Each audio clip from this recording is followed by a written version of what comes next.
In this video, I wanted to address the age-old question of how to know if an EA is broken or if it's just in a drawdown period.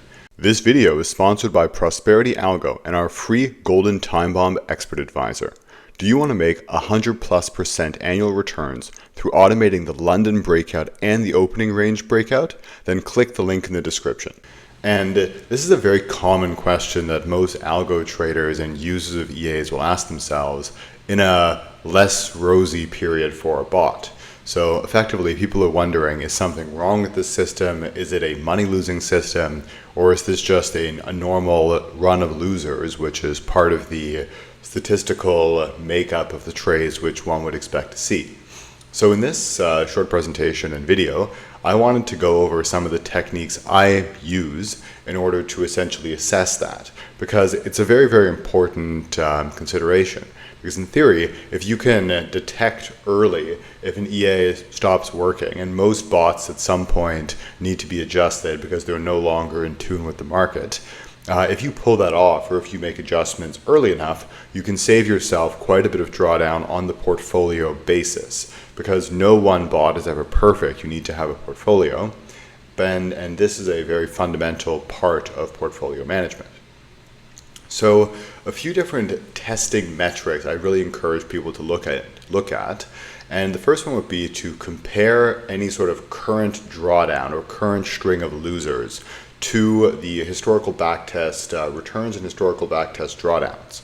So let's say, for instance, we're in a 10% drawdown now. If in the backtest we've seen 10% drawdowns in the past, that would probably be a pretty good sign this is a normal drawdown. But let's say we're in a 15% or 20% drawdown, and then in the backtest drawdowns are only 5%. That means that you probably should have your alarm bells ringing. Because if your backtest is significantly, if your losses in backtest are significantly better than your losses now, that's probably a big red flag. I'd also, something that I encourage people to do is people often focus on really short-term performance and ignore the bigger picture. So if you had 2 or 3 losses in a week, you might think, oh my God, this system is horrible. But if you actually look at it, 2 and 3 losses has happened many times in the past, and they form part of a very, very profitable equity curve. So something which I like to do is actually do a back test on a month-by-month basis and compare it to the current month I'm in. So let's say my bot or a particular bot has a 3% drawdown this month. What I could do is essentially take every single month the past year and just run a quick back test. And I will see that in some months I maybe had a 10% or 12% positive return, but in some months maybe I had a 6% loss. And if you just do that and confidently see that, hey, this has happened before, and the current drawdown I'm in matches even fairly recent months, it gives you a lot of confidence that your system can recover from that drawdown. So instead of looking at this big smooth equity curve, which kind of obscures the drawdowns, if you just chunk it off and run these little back tests over 1 month or 2 month periods to see kind of the actual fluctuation of your equity curve, it just helps you kind of see that this is normal and this is not necessarily an outlier. And something that I really touch on here is psychology.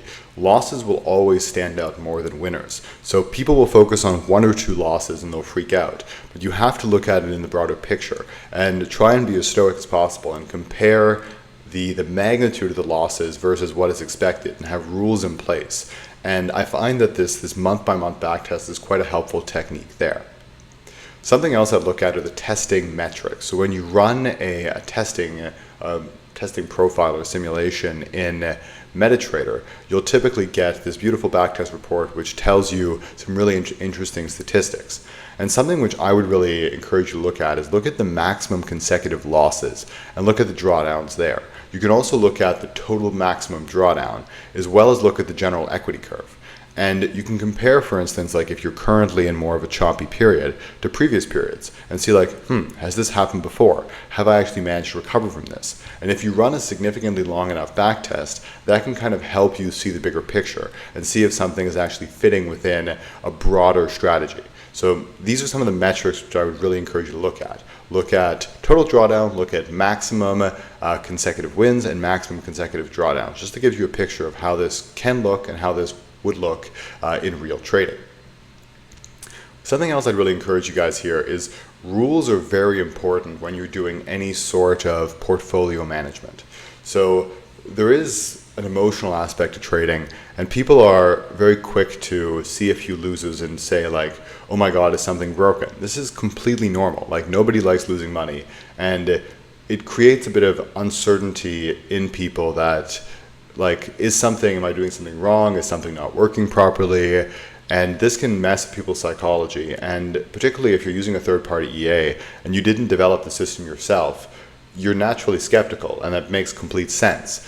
And for all of this, this is why I find that rules are extremely important, because you don't necessarily want to make a haphazard decision of, oh, this EA is doing poorly, I'm going to pull it. Or this EA is doing amazingly, I'm going to triple my allocation to it, I'm going to suddenly trade with much larger size. All of that is usually a recipe for disaster, because quite often, like, returns are actually inversely correlated with future performance. And what that means is if you have a drawdown period, quite often there can be a pretty good bounce out of that period, provided your system is good. Whereas if you're buying if you're increasing leverage at higher highs and higher highs, depending on the system, you could also be buying before a drawdown happens. Or allocating more capital before a drawdown happens. So because of this, if you just haphazardly remove systems or add more money to systems, that can be a pretty bad idea, because you can essentially be magnifying drawdowns and like not taking advantage of recoveries out of drawdown periods. So all of this to say is that when you actually run a portfolio of EAs, you should have some sort of monthly rebalancing, or rebalancing when you decide if you're going to either keep your EAs on the system, if you're going to add more money to your EAs, and just how you're going to manage your portfolio generally. Something that I've been playing with recently is using a trailing return over max drawdown approach, where essentially I look at whatever the total return of some of our bots are. These are the ones which we currently have on offer, but I personally run many more bots than this. You can then look at whatever your max drawdown would be. You can calculate the return over max drawdown, and then essentially you can normalize that on a monthly basis. And then based on a series of rules, which I've determined through portfolio management, you can then decide how much risk you want to allocate to the bots, or when you want to remove a certain bot from the portfolio. So let's say Boomerang currently had a pretty bad last week, despite having a month or a couple months which were fantastic. Depending on how we're at the end of this month, I might decide to allocate less money to it, or I might decide to fully remove it from the system. However, if Time Bomb is currently doing exceptionally well, if it does even better, I might decide to increase my allocation to it. Same thing with Missile, right? So having these distinct rules in place is really important, because then you don't make decisions out of emotions or by only looking at a very small sample size. You actually make decisions using the statistics and have a very stoic approach to managing your portfolio. And something else I'd really want to stress on, and all of these lessons are lessons I've learned myself, so it's not like I'm like some mystical figure here. Like, I've done all of this and I've learned from all of this, so I thought I might want to share it with you guys because it might be useful for your own trading journeys, or for your own EA journeys. Is that you also really want to control your daily risk, right? Like, when it comes to any sort of portfolio, if you risk too much, you're more likely to make impulsive decisions. Versus something which I've been playing with recently is really look at how much can I lose on any given day. And particularly treat your personal accounts almost like a prop account. And by doing that, you're able to make more intelligent decisions when you're not having massive periods of drawdown. Moreover, if you also at the same time don't have these drawdowns, it's much easier to recover, because you're not having to make back 200% to recover a 50% drawdown. So one thing I'd always look at is, when you're running a portfolio of bots, look at how much can I lose today? How much can I lose this week? If I have a run of losers, what can happen? And if you're able to, you can even run back tests where you combine multiple different bots together and kind of see, if I control risk on a bot by bot basis or on a portfolio wide basis, what happens to my general equity curve, drawdowns, etc. There are softwares that do this. I just did it in Python personally, because I can also code in Python. And there's a bunch of different techniques which one can use. But essentially here, to kind of wrap up this video, is if you're deciding if an EA is broken or not, you really need to use data and metrics right? Like EAs can break, so you should have early warning detections. And that's why I find that a monthly kind of reconciliation or weekly reconciliation and monthly rebalancing is usually a pretty smart approach, because then you're able to not make decisions in the heat of the moment, but you're able to make decisions in a logical, data-driven method.